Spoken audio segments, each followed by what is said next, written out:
లక్షద్వీపానికి వెళ్ళగానే ఊళ్ళో అందరూ ఇదే కథ చెప్పుకుంటున్నారు. అది విని నిజమా కదా తెలుసుకుందామని అంతఃపురంలోకి వెళ్ళి ఆవిడ చూసి వచ్చాను. ఆవిడ జరిగిందంతా తలుచుకుని ఏడుస్తోంది అని ఈ మొదటి పిట్ట ఎవడు ఉజ్వలుడు, నాన్నగారు ఆ అమ్మాయికి కర్మ ఏమిటి, తీర్థయాత్రల వంకతో వెళ్ళక లక్షద్వీపానికి వెళ్ళడం ఏమిటి, ఆ లక్షద్వీపంలో ఈ నిక్షేపం లాంటి కథ వినడం ఏమిటి, ఇదంతా నా మనసుని కలచివేసింది. ఎవరు అమ్మాయి, ఎందుకు ఆమెకి పెళ్లి గీత లేదు, ఆవిడికి పెళ్ళి అని రాజుగారు అండంతో వాళ్ళ నాన్నగారు అండంతో వచ్చిన వాళ్ళంతా ఎందుకు చచ్చిపోతున్నారు, పెళ్లిపేటల మీద 21 మంది చచ్చిపోతే స్వయంవరానికి వస్తే ఇంకా 10,000 మంది చచ్చిపోయారు, జనాభా తగ్గాలంటే ఈవిడ్ని పెళ్లి చూపులకి పంపిస్తే మంచిదని జనమంతా చెప్పుకుంటున్నారు భూమండలంలో, ఏ చైనాకో ఇంకో చోటకో పంపిస్తే బాగుండని కొందరు అనుకుంటున్నారు, నాన్న ఏమిటి కారణము అని అడిగాడు ఆ పెద్ద కొడుకు. అప్పుడు కుంజలుడనే ఆ పక్షి పేరు కుంజలుడు, ఆయనకి 4 కొడుకు. కుంజలుడు అనే పక్షికి ఉజ్వలుడు, సముజ్వలుడు, విజ్వలుడు, కపింజలుడు, అందులో పెద్దవాడు చెప్పాడనమాట ఇది.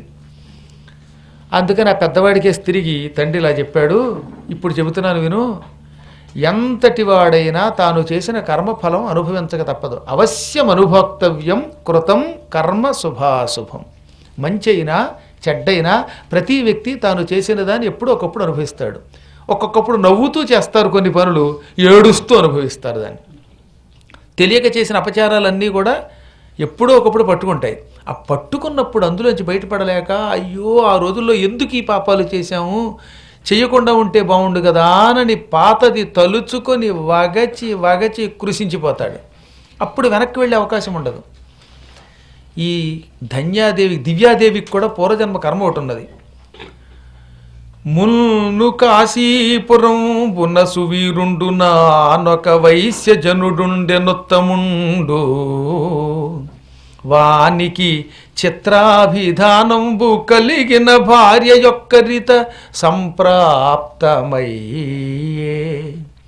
ఆ భార్య విడనాడి ఆత్మధర్మములెల్ల చర్యంపదొడగెను స్వైరముగను. అంతటా ఆ వైశ్యుడు ఆమెను త్యజించి పెండ్లాడె వేరొక బెరిసుతను.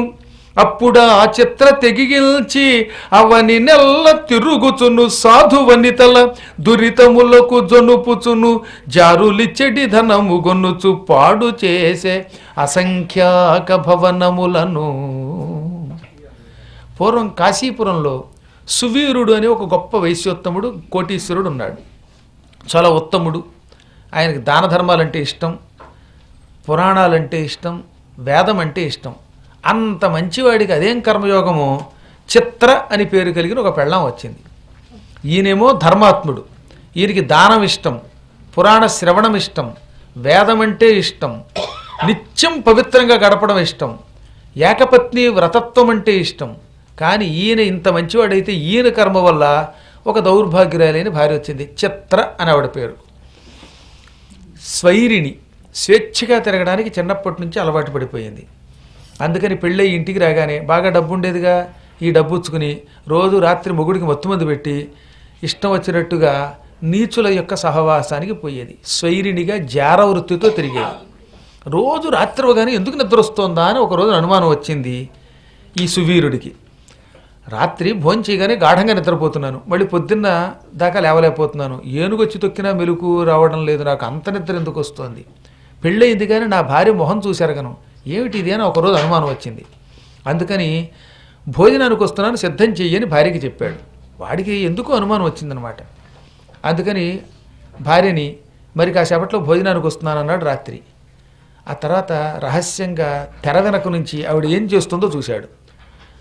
పెరుగులోను, మజ్జిగలోను, పాలల్లోనూ, అన్నంలోనూ అన్నిట్లోనూ మత్తుమందు కలిపేస్తుంది ఆవిడ. అమ్మాయిగా రాత్రి మత్తుమందు కలుపుతోంది ఈవిడ. ఈ మత్తుమందు కలిపిన అన్నం తిని చిత్తుగా నిద్రపోతున్నాను, ఇదంతా గమ్మత్తుగా ఉంది, ఏదో దొరుకుతోంది ఇక్కడ అనుకున్నాడు వీడు. వెంటనే ఏం చేశాడు, ఆవిడ అన్నీ వడ్డించేయి, కడుపు నిండా తింటాను, ఈ పూట నాకు ఒక నియమం పెట్టుకున్నాను, రహస్య భోజనం చెయ్యాలని, కాబట్టి తలుపు బయట పెట్టేసి ఈ పదార్థాలన్నీ తింటానన్నాడు. అలాగేనండి అంతే, అన్నింటిలో మత్తుమంది కలిపింది కాబట్టి ఆవిడకి ఇతనికి ఈ విషయం తెలిసిందనే విషయం తెలియక ధైర్యంగా అలాగే తలుపేసి బయటికి పోయింది. ఈయన ఏం చేశాడు, ఆ పదార్థాలన్నీ తినకుండా తిన్నట్టుగా నటించాలిగా, మళ్ళీ ఆవిడికి తెలియకుండా తాను తిన్నట్టు ఉండాలి, తినకూడదు, తింటే మత్తు వస్తుంది. తాను ఆమెను అనుమానించిన విషయం ఆవిడికి తెలిస్తే మళ్ళీ జాగ్రత్త పడుతుంది కనుక ఒక సంచిలో ఒక పక్కన అంత పూర్వం తెచ్చుకున్నాడు సంచి, ఓ లడ్డు మొక్క ఇవన్నీ తుంచి అందులో వేసి కెలికేసి అన్నం కలిపేసి చేతికి అంటించుకుని తిన్నట్టు నటించాడు.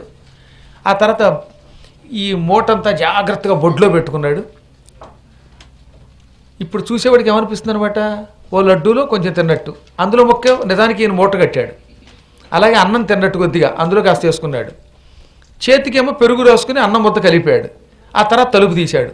ఇవాళ ఎక్కువ తినలేకపోతున్నానే, కానీ ఏంటో అన్నం తినగానే మొత్తం వస్తుంది, చెయ్యి కూడా కడుక్కొని వెళ్ళి పడుకోలేకపోతున్నాను, తొందరగా చెయ్యి గడిగి అన్నాడు. మా ఆయనకి బాగా మత్తెక్కేసింది అనుకుంది ఆవిడ. వెంటనే చెయ్యి గడిగేసింది. అయ్యో చిత్ర తీసుకెళ్ళి మంచం మీద పడుకోబెట్టన్నాడు. జాగ్రత్తగా తీసుకెళ్ళి మంచం మీద పారేసింది. ఇక పడుకోవడంతో దొంగ గుర్రు, అసలు గుర్రు కంటే దొంగ గుర్రు ఎక్కువ ఉంటుందిరండి, అందుకని గుర్రు అన్నం మొదలెట్టాడు. ఇంకేముంది, మా ఆయనకి రోజు కంటే కొంచెం మత్తు ఎక్కినట్టుంది బాగా అనుకుని ఆయన వదిలేసి బయటకు వచ్చేసింది. తలుపు తీయగానే ఎదురుగుండా ఈవిడికి రోజు ఓ జారుడున్నాడు, ఓ దొంగమొగుడు, ఓ ఉపపతి. వాడితో పాటు బయటికి కదులుతుంటే వాడికి ఒళ్ళు మండిపోయి, ఏమే ఎంతసేపు కాసు కూర్చోవాలి, బయట ఏమో కుక్కలు భౌ అంటున్నాయి, రోజు ముసుగేసుకుని నీ కోసం కాపలా కాయలకి చూస్తున్నాను అని ల్యాబ్ గోపు మీద కొట్టాడు దాన్ని. అప్పుడు అది పక్కపక్కనవి, నువ్వు ఎంత కొట్టినా నాకు ఎంత ముద్దు వస్తుందో, అసలు మొగుడి కంటే నీకెక్కువ ఆత్రం ఎక్కువగా ఉన్నట్టుగా ఉంది, కట్టుకున్న వాడికి మత్తు మంది ఇచ్చి వాడు నిద్రపోయేదాకా ఎదురు చూడొద్దా నువ్వు, ఆ మాత్రం వాడు గనక చూస్తే కొంపముల కదా, ఏదో వాడిని రోజు అలా మత్తు మంది ఇచ్చి చిత్తుగా నిద్రపుచ్చుతున్నాను, వాడు నిద్రపోతే హాయిగా నీతో తిరగగలను, ఇంకెప్పుడు తొందరపడకే అంది. అవును, ఆ విషయం మర్చిపోయాను సుమా అని దాంతోపాటు బయటకు పోయాడు. వాళ్ళిద్దరూ అక్కడ ఒక నదీ తీరానికి వెళ్ళారు. అక్కడ ఒక పాడుపడిపోయిన ఆలయం ఉంది. ఆలయంలో ఎప్పుడు ఈవిడ తన మొగుడికి కూడా ఇంత అన్నం పెట్టారు కదా చేత్తో, ఇప్పుడు మాత్రం ఈ దొంగ భర్తకి మాత్రం, కపట భర్తకి, ఏమయ్యో ఈ లడ్డు ఎంత బాగుందో, ఇది నువ్వులతో తయారు చేసిన చిమ్మిలి, ఇదేమో అబ్బో భలే ఉంది బూరి అంటూ నేతిలో నుంచి వాడికి పెట్టడం మొదలెట్టిందిట. ఇదంతా వెనక నుంచి చూశాడు సువీరుడు. అమ్మ దౌర్భాగ్యాల, నాకేమో నోటికి తోచిన ఆహారం పెట్టేస్తావా, మత్తు మందేసి పెడతావా, ఒక్కనాడు ప్రేమగా పలకరించావా, ఏమంటే ఒక పండు తినండి అన్నావా, నన్ను పడుకోబెట్టి ఈ దౌర్భాగ్యుడితో తిరుగుతావా అనుకుని మనస్సు విరిగిపోయింది. కానీ మంచివాడు గనక ఏమనకుండా ఇంటికి వచ్చేసాడు.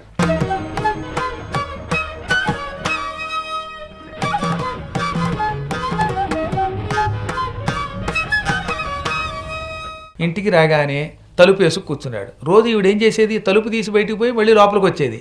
కానీ ఈవిడ వచ్చేసరికి తలుపు వేసింది లోపల. కంగారు వచ్చింది ఈవిడికి, ఇదేంటి తలుపు తీయకుండా బయటికి రాలేను, ఒకవేళ వెనక వైపు నుంచి వెళ్ళానా అని వెనక్కి పెడితే ఆ తలుపు వేసే ఉంది, అన్ని తలుపులు వేసి ఉన్నాయి. దాంతో కంగారు పడింది. తలుపు కొడదామంటే మొగుడికి మెలుగు వస్తుందో రాదో, ఎలా అరుగు మీద కూర్చుంది పాపం. తెల్లవారాక భర్తగా తలుపు తీసి, అదేమిటి తలుపులన్నీ వేసినట్టే ఉన్నాయి, నువ్వు అరుగు మీద అలా కూర్చున్నావంటే, మీరు రాత్రి మత్తు ఎక్కువైపోయి నన్ను బయటికి గంటేసి తలుపేశారండి అంది. ఓసి దౌర్భాగ్యరాల, ఇంకా అసత్యం ఆడతావటే, నీ దౌర్భాగ్యపు వేషాలు నేను చూడలేదనుకున్నావా అని జరిగిందంతా చెప్పి, ఆ నీచుడితోటే పో, ఇంకెప్పుడు నా గడపెక్కకు అని మెడబట్టు గంటాడు. అది ఇంకో దుర్మార్గుడు అయితే చంపేసేవాడు, కానీ నేను చెప్పాను కదా ధర్మాత్ముడు కనుక స్త్రీ హత్య నేను చెయ్యలేను పో అన్నాడు. దాంతో ఆవిడ నన్ను మొగుడు వదిలేశాడు, గొడవ వదిలిపోయింది అనుకుందిట. అంతటా ఆ వైశ్యుడు ఆమెను త్యజించి పెండ్లాడి వేరొక బేరిసుతను, ఈమెను వదిలేసి ఒక ధర్మాత్మురాలు పెళ్లి చేసుకున్నాడు. అప్పుడు ఈవిడేం పశ్చాత్తాపడలా, పెంట పోయింది, ఇంకేముంది హాయిగా ఏ తంటా లేకుండా నాకు ఇష్టం వచ్చిన ఇంట ఉండొచ్చు అనుకుని వాడితో పాటు పోయింది. వాడితో తిరుగుతుంటే వాడు చచ్చిపోయాడు. ఇంక అక్కడి నుంచి ఊళ్ళో కాస్త డబ్బున్న వాడినలా పట్టుకోవడం, వాడితో కొంతకాలం తిరగడం, వాడు డబ్బు లాక్కురావడం, ఈ విధంగా ఇష్టం వచ్చినట్టు చరించింది. ఊళ్ళో వాళ్ళు ఈవిడ వ్యభిచారిణని తిడుతున్నారు.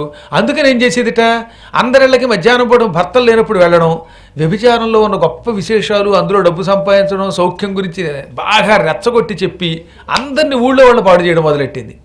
తా చెట్టకోతి వనవల్లా తెరిచిందనో సామెత ఉంది.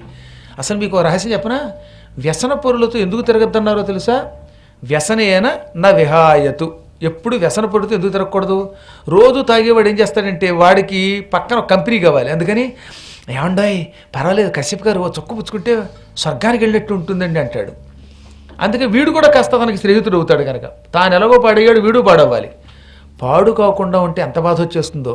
అందుకని మేస్టారు కొంచెం పుచ్చుకోండి అంటాడు అనమాట. కాబట్టి మేస్టార్ జాగ్రత్తగా ఉండాలి తాగుబోతాలతో తిరిగితే. ఈ చుట్టా బీడీ సిగరెట్ కాల్చేవాడు కూడా ఒక్కటి కాలిస్తే ఏమవుతుందంటే అని ఫ్రీగా 2 సార్లు ఇస్తారు వీడికి. అందుకని ఈ కాల్చేవాడితో తిరిగామంటే వాడు ఇచ్చాక మొదట్లో ఫ్రీగా దొరికిందని 2 సార్లు ఉఫ్ అంటే ఆ తర్వాత వీడే ఉఫ్ అయిపోతాడు. ఈ విధంగా తమ వ్యసనములు పక్కవాళ్ళకి అంటగడతారు. కాఫీకి ఏముందండి అంటాడు, టీకి ఏముందండి అంటాడు. అలా మొత్తం మీద వ్యసన పరులు తమ వ్యసనమును పక్కవాడికి అంటగట్టకుండా ఉండలేరు. అందుకని వ్యభిచారిణులతో ఎక్కువగా తిరిగితే ఆ లక్షణం వీళ్ళకు కూడా అంటగడతారు.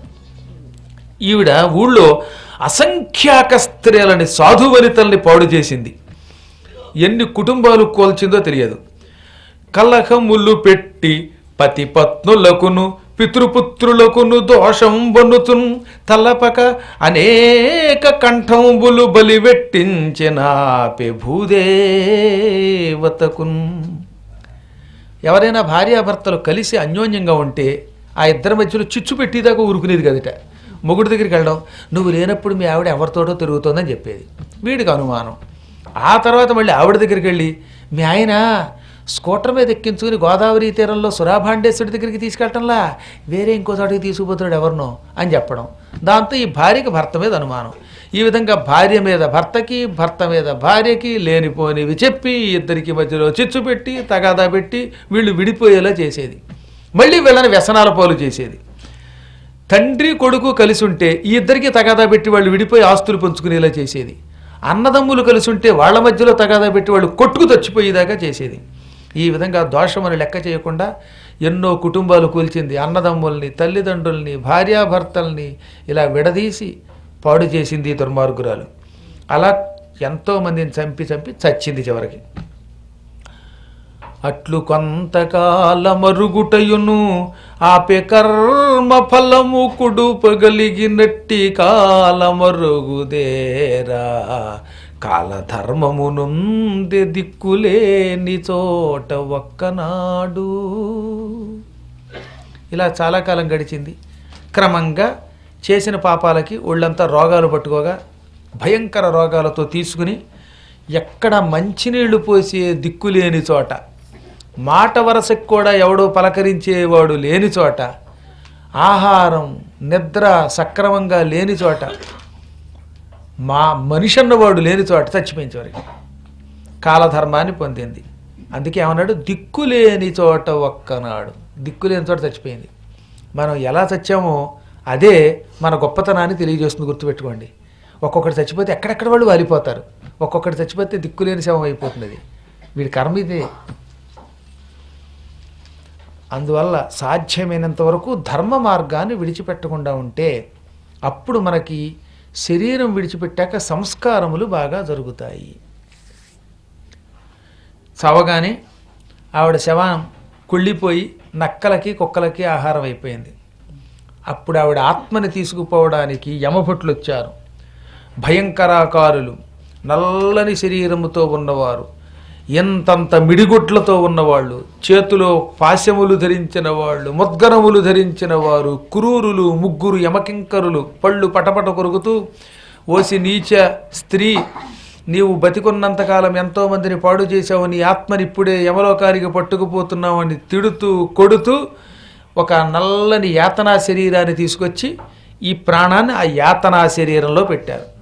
యాతనా శరీరం అంటే చేసిన పాపాలు అనుభవించడానికి యముడి ద్వారా పంపబడే ఒక శరీరం. పాపాత్ములైతే ఈ ప్రాణం అందులోకి వెడుతుందన్నమాట. ఇప్పుడు ఆమెను యమభటులు యమలోకానికి యాతనా శరీరంలో ప్రవేశపెట్టి తీసుకుపోయారు.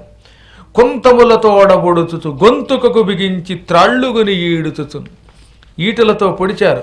గొంతుక్కి తాళ్ళు వేశారు, తీసుకుపోయారు.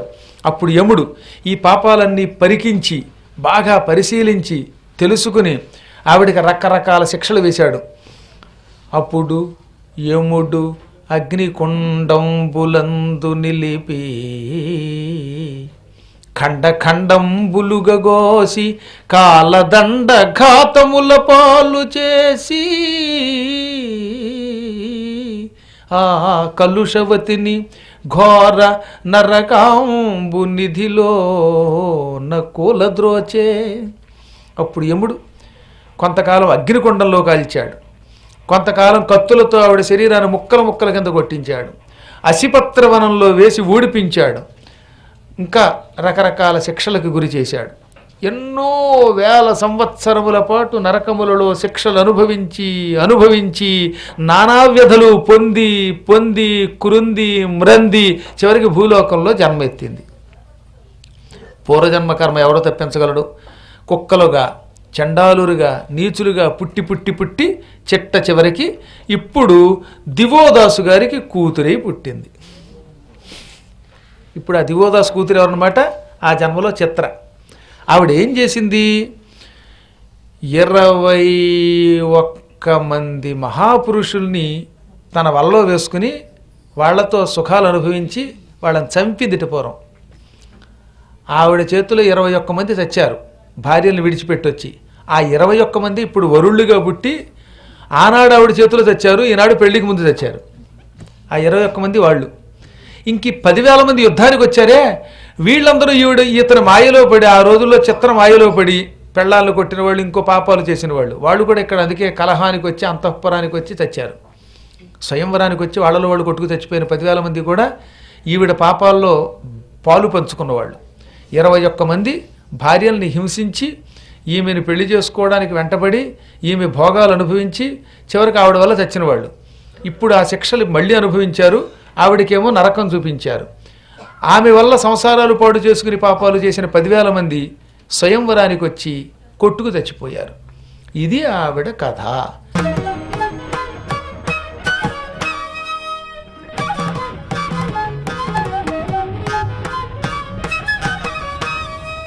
చవన మహర్షి నర్మదా నదీ తీరంలో ఉన్న వటవృక్షం కింద కూర్చుని కుంజలుడు అనే ఒక పక్షి తన భార్యతో పిల్లలతో కాపురం చేస్తున్న దృశ్యం చూశాడని మనం చెప్పుకున్నాం. అందులో కుంజలుడనే పక్షి యొక్క పెద్ద కొడుకు తీర్థయాత్రల కోసం ప్లక్షద్వీపానికి వెళ్ళి అక్కడ దివ్యాదేవి అనే ఒక ఆవిడ్ని చూసి వచ్చిన కథ కూడా మనం ఈ పూట చెప్పుకున్నాం. దివ్యాదేవి దివోదాసు అనే మహారాజు గారి కూతురు.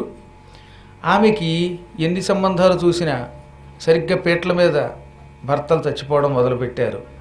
21 మంది చచ్చిపోయారు. దానికి గల కారణం ఏమిటో కుంజలుడు కొడుక్కి చెప్పాడు. నాయనా, ఆమె పూర్వజన్మలో 21 కాపురాలు కూల్చింది. ఎన్ని కాపురాలు కూల్చిందో అంతమంది భర్తలు సరిగ్గా పెళ్లి సమయానికి జీలకర్ర బెల్లం నెత్తి మీద పెట్టే సమయానికల్లా వాళ్ళు చచ్చిపోయారు. అందుకే ఆమెకి వివాహయోగం లేకుండా పోయింది. అందువల్ల కళ్ళ ముందు నానుకున్న వాళ్ళు చచ్చిపోతున్నారు అంటే దానికి గల కారణం ఎంతో పూర్వం ఎంతోమందిని కూల్చిన పాపం అని గ్రహించాలి.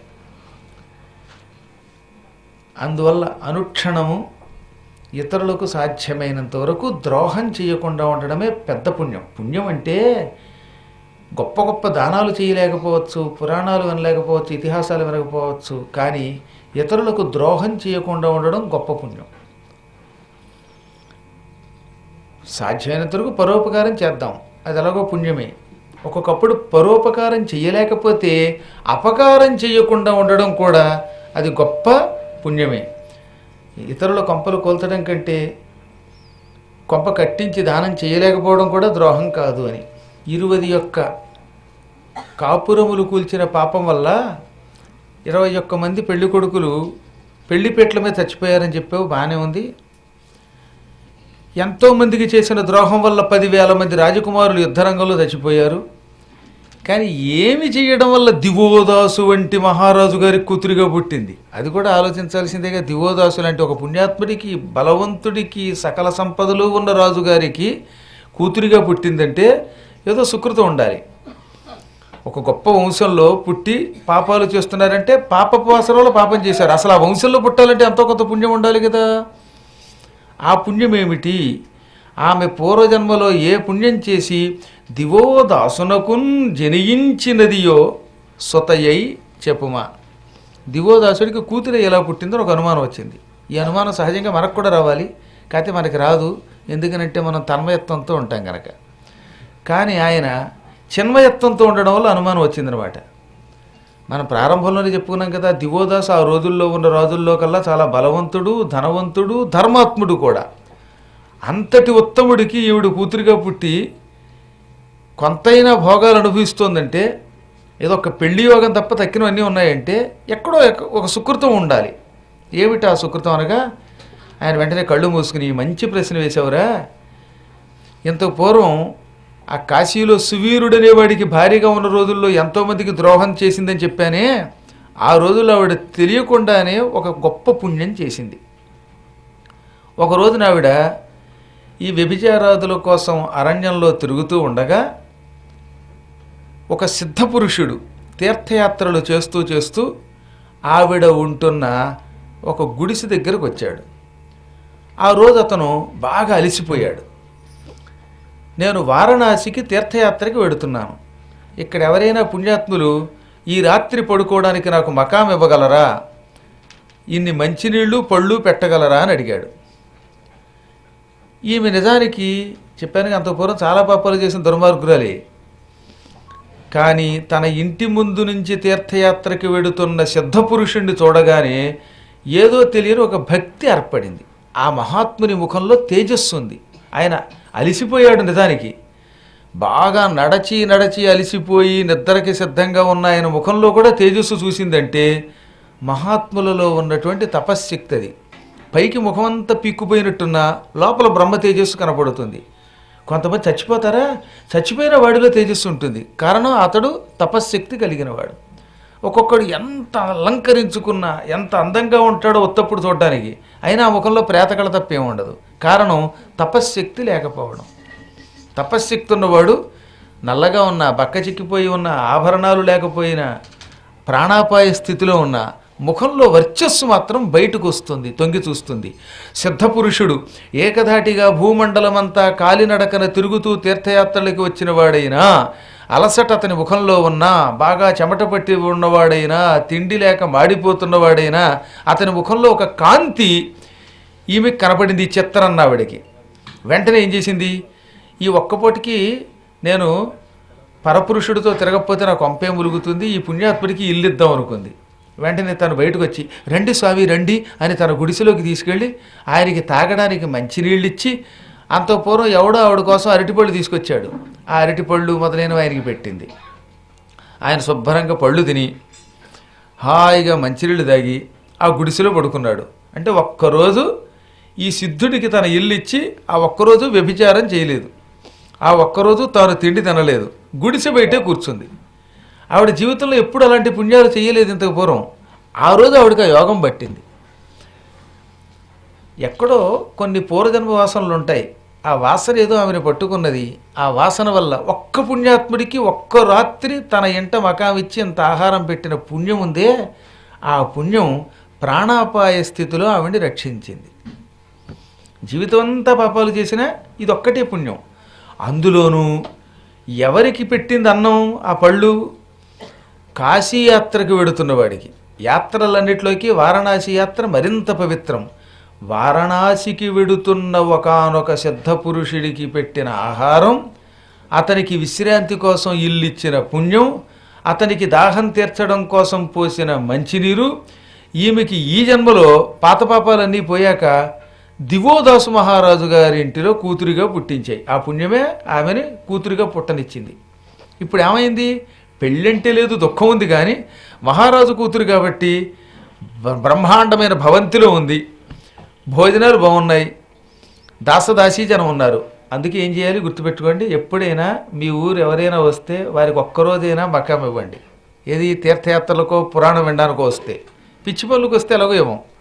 ఇటువంటి పవిత్ర కార్యాలకు వచ్చిన వారందరికీ ఒకరోజు మకాం ఇస్తే దానివల్ల ఎంత లాభం ఆలోచించారా?